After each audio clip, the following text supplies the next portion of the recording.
युद्ध काल में सबसे मूल्यवान निधि होती है सूचनाएं और जानकारियां। शत्रु पक्ष की सूचनाएं और जानकारियां हमें बहुत कुछ बता सकती हैं,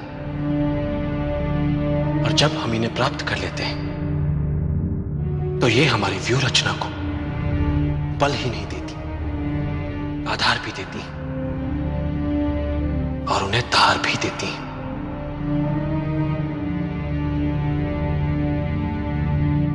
सामरिक महत्व की असरदार सूचनाओं के बल पर बड़े से बड़े युद्धों के परिणाम बदल जाते हैं। युद्ध में शत्रु को असावधान और निश्चिंत करने से बड़ा कोई शस्त्र नहीं होता। इसलिए युद्ध जीतने के लिए युद्ध काल में ही शत्रु को विश्वास दिला दो कि वास्तव में युद्ध वही जीत रहा है। वो निश्चिंत हो जाता है, उसके लड़ने की भूख शांत हो जाती है।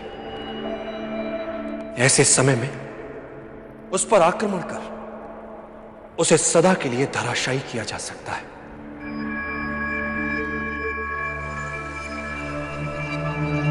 सदैव याद रखो,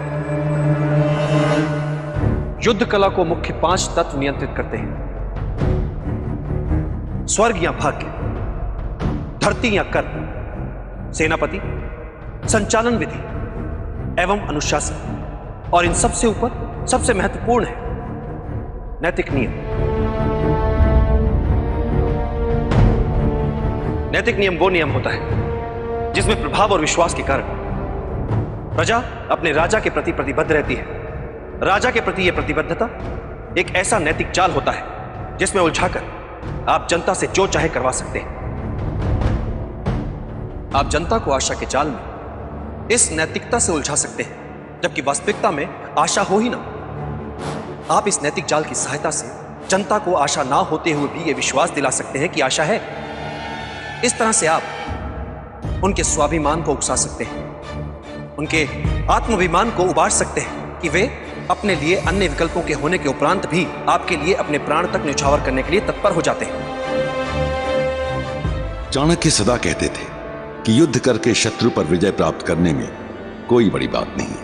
बड़ी बात बिना युद्ध किए, बिना रक्त बहाए विजय प्राप्त करने में। बिना आक्रमण के शत्रु को समूचा जीतने के लिए शत्रु के मन से आशा ही मिटा दो कि वो अपने विरोधी से जीत भी सकता है, जिससे उसके लड़ने और जीतने की क्षमता कम हो जाती है। अब आता है योजना का दूसरा चरण।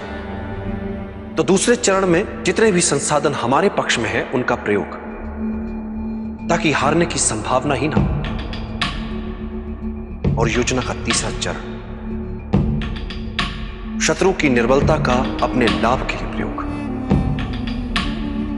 जिससे जीतने के लिए कम शक्ति लगानी पड़े।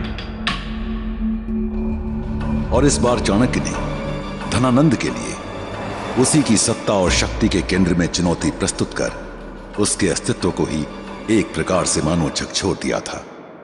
स्वाभिमान जब तुम्हें अंधा बना दे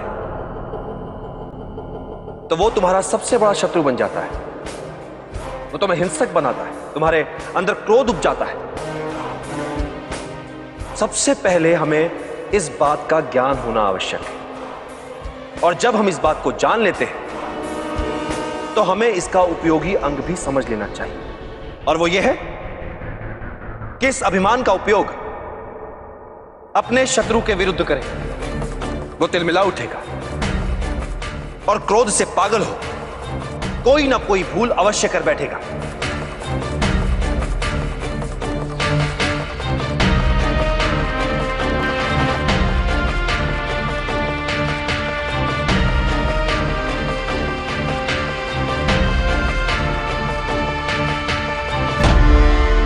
युद्ध कौशल युद्ध नीति का प्रतिबिंब है।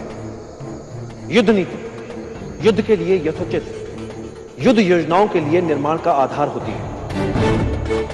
किसी भी युद्ध या युद्ध जैसी स्थिति के लिए सफलता हेतु प्रमुख 10 बिंदु होते हैं। युद्ध के लिए यथोचित योजना, युद्ध घोषणा का समय, युक्ति संगत आक्रमण, युक्ति संगत युद्ध शैली का चयन, शत्रु की शक्ति और उसके निर्बल पक्ष की विस्तृत जानकारी, अपने सैनिकों और अपनी क्षमताओं का भिन्न भिन्न ढंग से प्रयोग, आक्रमण की चालों में चपलता से बदलाव, युद्ध के समय अपने आसपास के भूगोल की पूरी जानकारी। और इन 9 बिंदुओं से भी अधिक महत्वपूर्ण है, हर युद्ध किसी न किसी प्रकार के छल या छद्म पर आधारित होता है। यदि तुमने अपने शत्रु के विरुद्ध एक अच्छी योजना बनाई है, तो यह मानकर चलो उसने भी तुम्हारे विरुद्ध उससे भी अच्छी योजना बनाई होगी। युद्ध में वही योद्धा सफल हो पाता है जो अपने शत्रु की सभी योजनाओं को भांप लेता है और फिर उत्कृष्ट छद्म बना पाता है। जैसे जब तुम आक्रमण करने वाले हो तो शत्रु को लगना चाहिए कि तुम अभी आक्रमण की स्थिति में नहीं हो। जब शक्ति का प्रयोग करने वाले हो तो शत्रु को लगे कि तुम निष्क्रिय हो। जब तुम शत्रु के बहुत निकट हो तब उसे लगना चाहिए कि तुम शत्रु से बहुत दूर हो। और जब तुम दूर हो तो शत्रु को लगे कि तुम उसके अत्यंत निकट हो। शत्रु से अपनी सही स्थिति छिपाकर छल से उसे अव्यवस्थित करो और शत्रु जब अस्थिर हो उस पर वार करके उसे कुचल दो।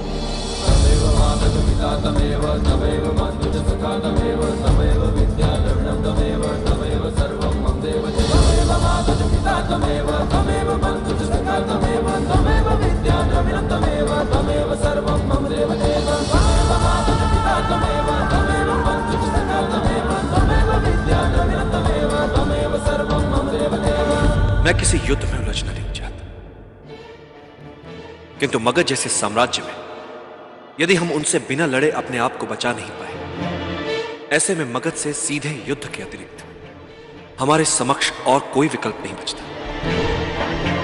इस युद्ध का सबसे बड़ा संकट, सबसे बड़ी समस्या है हमारे अंदर बैठा भय, अज्ञात से भय जो अतार्किक है, क्योंकि अज्ञात जैसी बात होती ही नहीं है।